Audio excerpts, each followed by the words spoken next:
back, and thanks for listening to the Adulting is Easy podcast, where we make adulting easier by making money easier. This is your host, Lauren. And I'm joined today by Sabrina Carrender, one of my best friends who I met in college. Sabrina has been interested in real estate for many years. She was a real estate agent for 6 years and a property manager for three.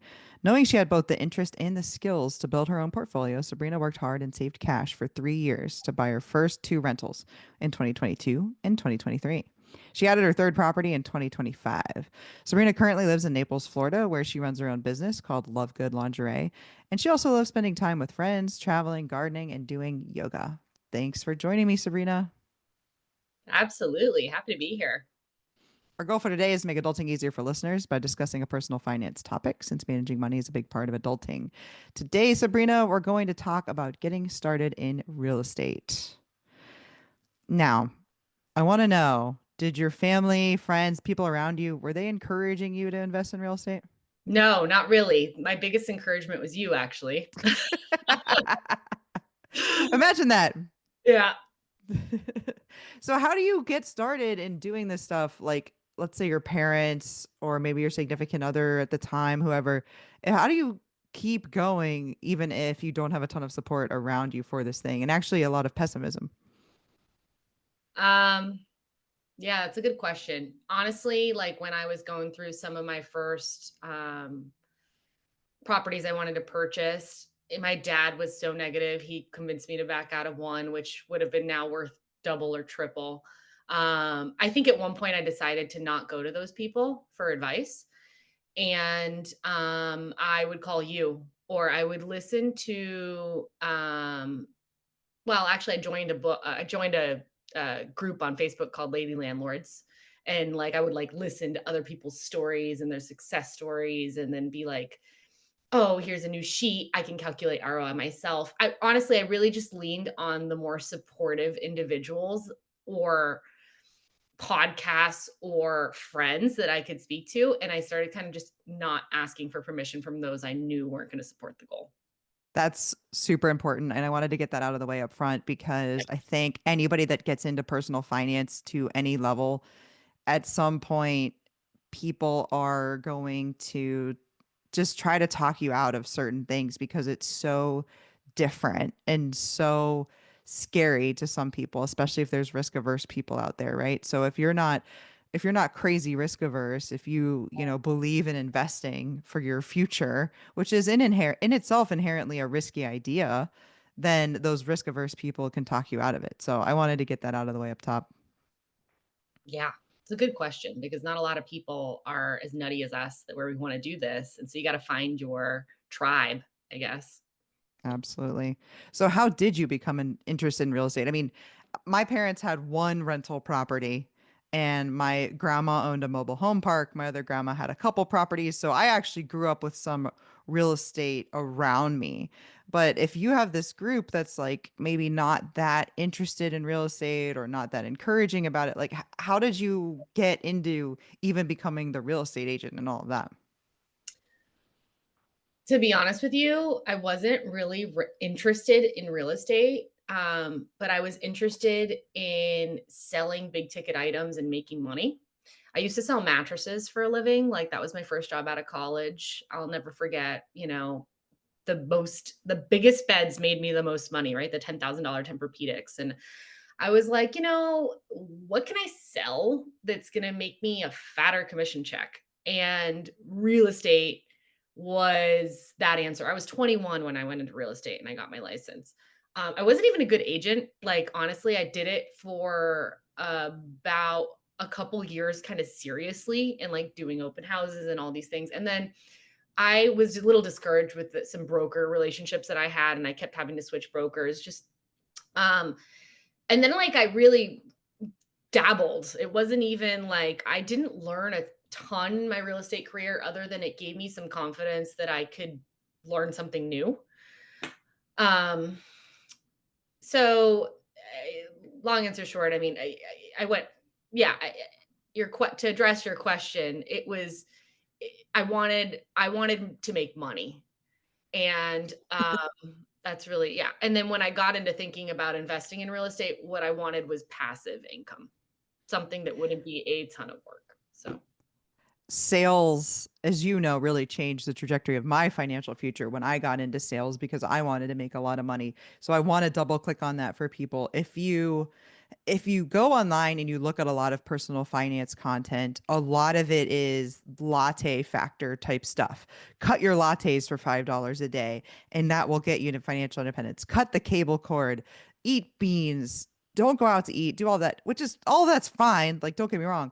But you can only you can only cut, I guess, to zero theoretically, and then I don't know what you're doing. Like you can only cut so far, but you can infinitely earn more money. And so I always am trying to encourage people to get into sales, earn more money, or just even go back to school, get different skills, do a side hustle, do something on the income side as well. So I'm glad you brought that up.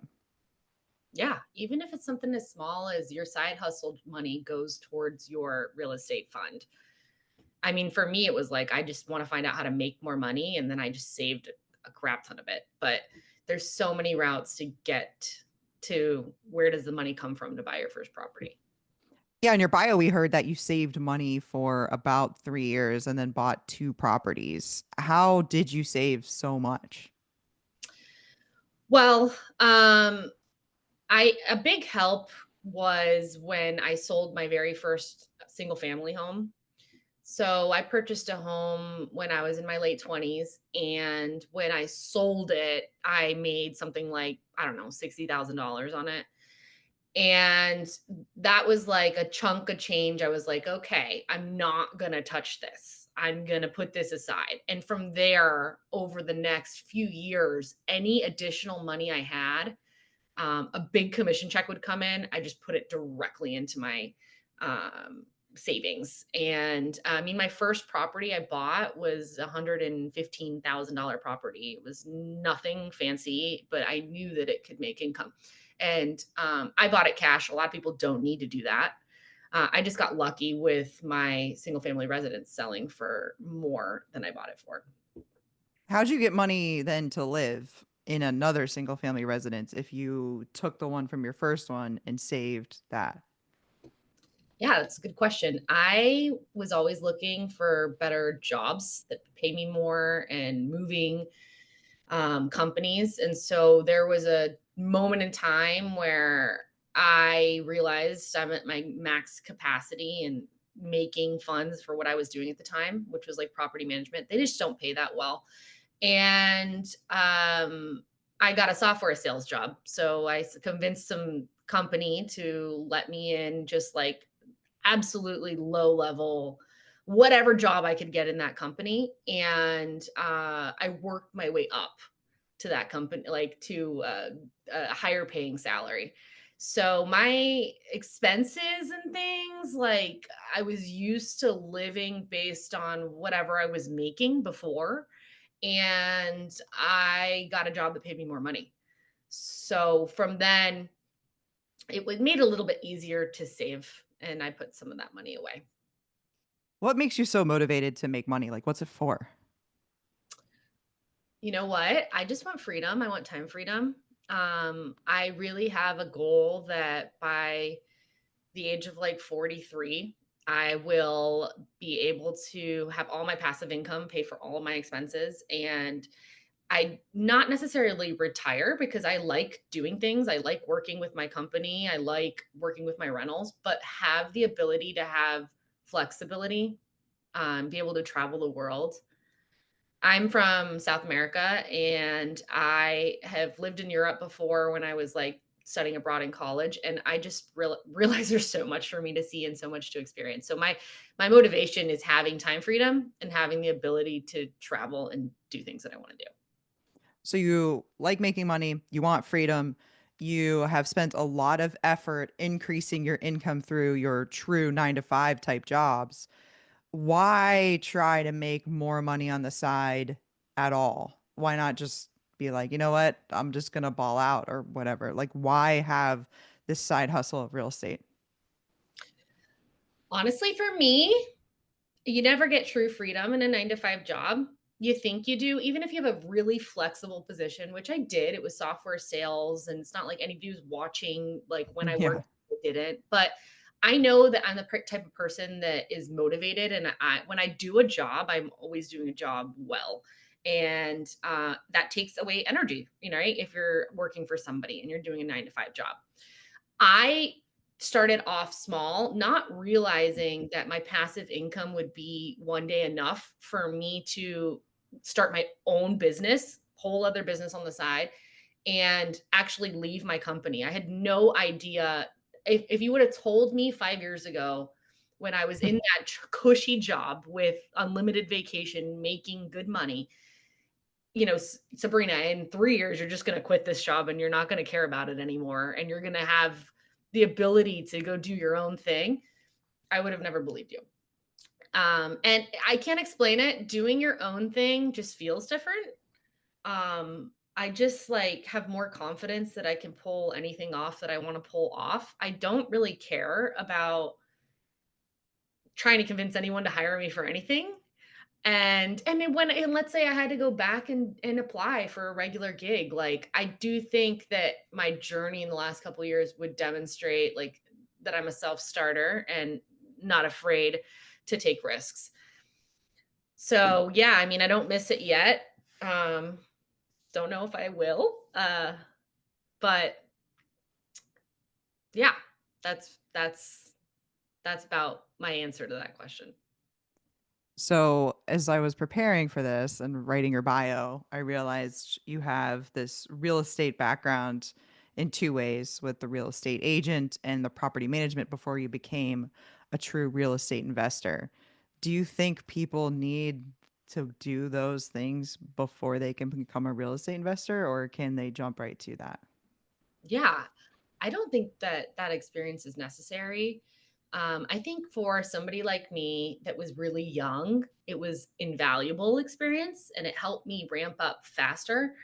But I think what people need to remember is that, like, taking a step forward, you learn so much just by doing and starting a journey, that, like, it getting into your first rental might be scary, might be, like, a tough decision, but it's, like, not rocket science. Like, we are talking, there are people all over the world. I mean, I know some friends that are legit hillbillies and they're hillbilly landlords, and, like, it all works out for them, and they have passive income and, like, all is well.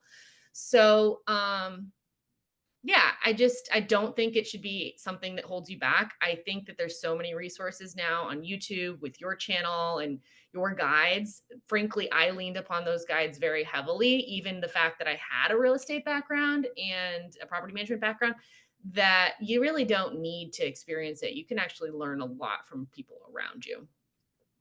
Yeah, I agree. I agree that it probably gives you a leg up, but I agree that you don't need that, and you do learn really quickly when you Yeah. jump into this space. Yeah. So you've got the 3 properties now. Just out of curiosity, how much do you think those will cash flow once the third one is fully up and running that you just bought?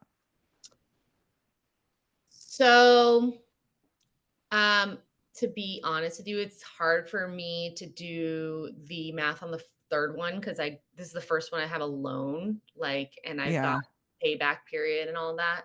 Actually, that's not true. I have loan on two of them, and there's only one that is paid off. Obviously, the one that's paid off, it's a lot easier for me. Like, it's somewhere around 10% ROI, um, which is kind of unheard of where I live, but it's a mobile home. Yeah. And I found that, like, mobile homes, you can just, like, get higher ROI on these, because, like, a lot of people Yeah.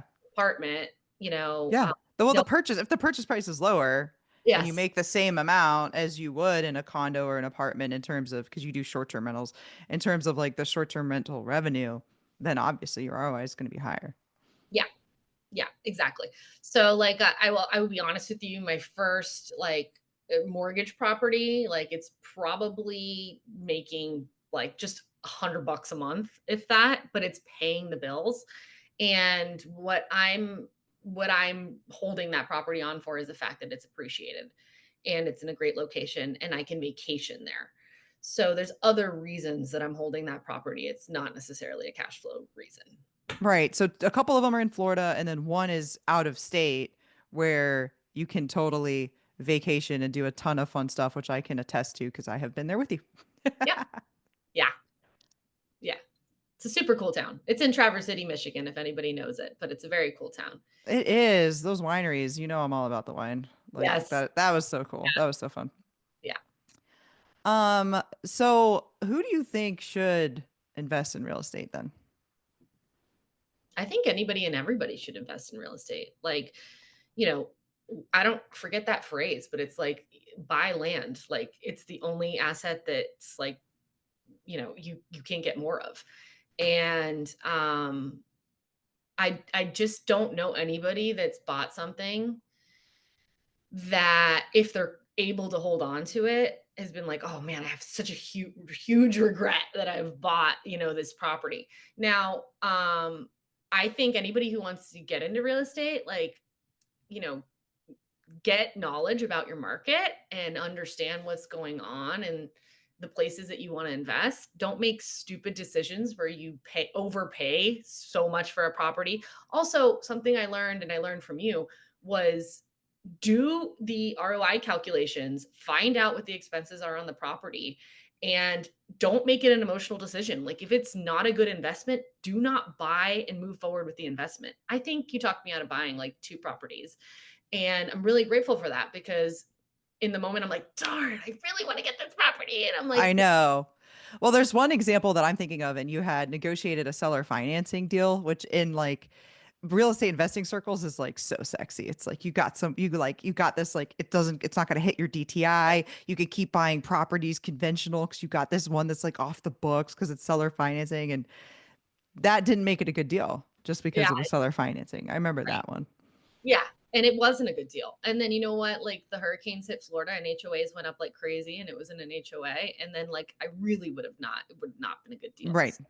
Right. No, that's a good point. And I think that's what holds people back. But you really do have to trust your numbers. And I will say, speaking of Florida and the insurance issues, even a property that I bought and only held for 3 years and then sold it, there were insurance issues there. But even then, I made like money along the way and well over $100,000 when we sold it, even with the headwinds and the insurance woes, and even with selling it to a cash buyer who we know is going to pay a little less than somebody who would have financed it, sold it off market. Even with all of that, I did really well in that property.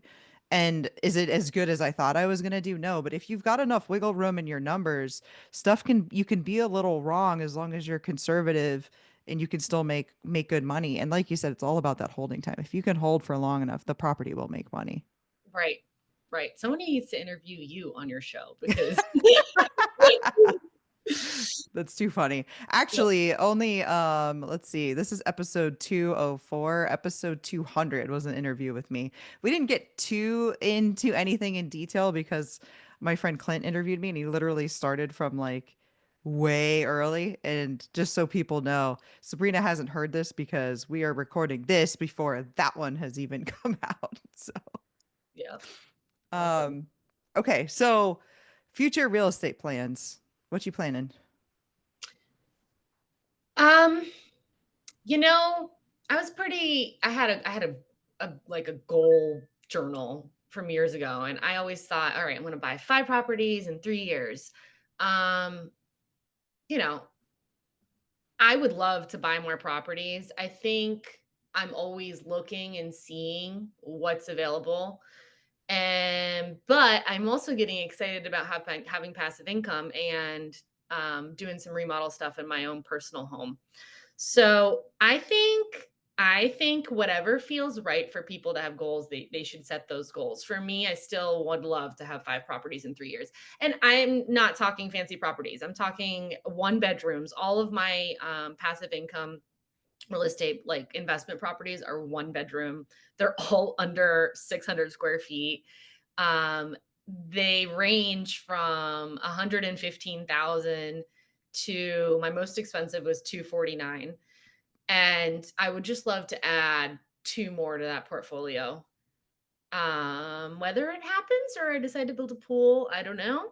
Um, but I figure it's better than where I started, which was zero. So Exactly. I too have circled back into spending money on myself. Spent many years where every extra dime just went into those rental properties. And now I'm going back to spending money on myself. And that I think that's definitely okay too. And you just bought one. It's 2025. You just bought one. Yeah, So it's okay if you want to yeah, treat yourself a little bit with a pool or a jacuzzi or whatever. yes, yes, yes. They help pay for the pool, let me just put it that way, you know? Yeah, exactly. So is there anything else you want to add before we wrap up? Um, I would like to encourage anybody who has fear around this to really try to trudge forward despite the fear. I think that that's the definition of courage, right? Like, despite the fear, taking the step anyway. I will tell you, I was absolutely terrified before I purchased my first rental. When I was sending the money, was physically ill and nervous. Yeah. Yep. Nervous. I'm like, is it going to work out? Am I going to be, it has been the coolest journey ever. I've met people, from all walks of life. I have tenants that come year after year and stay in my property because I do short-term rentals, and, like, I have just it's empowered me so much. So, I encourage you, find something you're excited about and talk to people you're excited about and move forward despite the fear, because what you gain from it is so much bigger than any risk that could come from it. I've Even always said that I knew I would make changes to my properties. I didn't know how much the properties would change me from mm, that confidence and empowerment because you become the kind of person that life can throw anything at you and that confidence is invaluable. I mean, you can have a stressful situation come at you from a different angle of life that has nothing to do with your investing and you will be able to handle it better because you became a real estate investor. Period. yes, yes, yes, and I think that comes with growing in general, whether you're taking on more responsibility as a parent or going to a new job, just know that we continue to level up in this life. So things that seem hard today eventually become easier, and then one day you're like, "Oh, I'm not even stressed by that anymore." Yeah, I mean, to take that to the extreme, at one point we didn't know how to pick up a spoon and eat food. We didn't know how to use a toilet. Do you know what I mean? Like Yes. that and other things can become that easy too. You can tell I've been spending a lot of time with my nieces and nephews, can't you? Yes. Well, All right. Lauren, thank you so much for having me on your podcast. I really enjoyed it. I always enjoy having conversations with you. And thanks for being one of my biggest supporters in this journey. Feels good to just be part of a group of people that believe in you. So get around those people. Yeah. Um, Reminder of getting around those people. And thanks for being a good friend. Absolutely.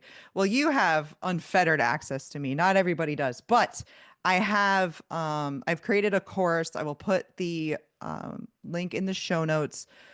It is a short-term rental course. If you remember House Money Media, which I was doing with my friend Alan for about a year, it's basically some of the same content, just updated. And Sabrina went through that. So I'll put that link in the show notes. You could also listen to episode 147, 51,000 in debt to house hacking, or managing STRs from abroad, episode 128. Don't forget to follow me on Twitter at Adulting is Easy, Instagram at Adulting is Easy Real, or www.realadultingiseasy.com. Thanks again for listening, everybody. Hopefully, Sabrina and I have made adulting a little easier for you.